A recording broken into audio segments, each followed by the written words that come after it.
ജീവിതം മനസ്സിലാക്കാൻ ഞാൻ എന്ത് ചെയ്യണം? ഒരിക്കലും ഒരാൾ ഗുരുവിനോട് വന്ന് ചോദിച്ച ചോദ്യമാണ്.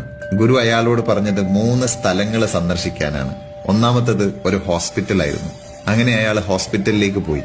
ഹോസ്പിറ്റൽ മുഴുവനായിട്ടും ചുറ്റിക്കണ്ട് അവിടെയുള്ള എല്ലാ രോഗികളെയും കണ്ടിറങ്ങുമ്പോൾ അയാൾക്ക് മനസ്സിലായി, nothing is more beautiful than health.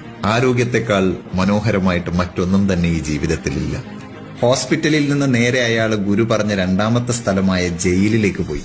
Actually freedom is the most precious thing എന്ന് അയാൾ അവിടെ നിന്ന് തിരിച്ചറിഞ്ഞു. താൻ അനുഭവിച്ചുകൊണ്ടിരിക്കുന്ന സ്വാതന്ത്ര്യത്തിന്റെ ശ്വാസം ഉള്ളിലേക്ക് വലിച്ചെടുത്തുകൊണ്ട് ഗുരു പറഞ്ഞ 3ാമത്തെ സ്ഥലമായ സെമിത്തേരി ലക്ഷ്യമാക്കി അയാൾ നടന്നു. അവിടെ അയാൾ റിയലൈസ് ചെയ്യുകയാണ് that life is worth nothing. ജീവിതം ഒന്നുമല്ല. The ground we walk on today will be our roof tomorrow. നമ്മളിപ്പോ ചവിട്ടി നടക്കുന്ന നിലം നാളെ നമ്മുടെ റൂഫ് ടോപ്പ് ആണെന്ന തിരിച്ചറിവ്. Live life to the fullest. You never know what tomorrow holds.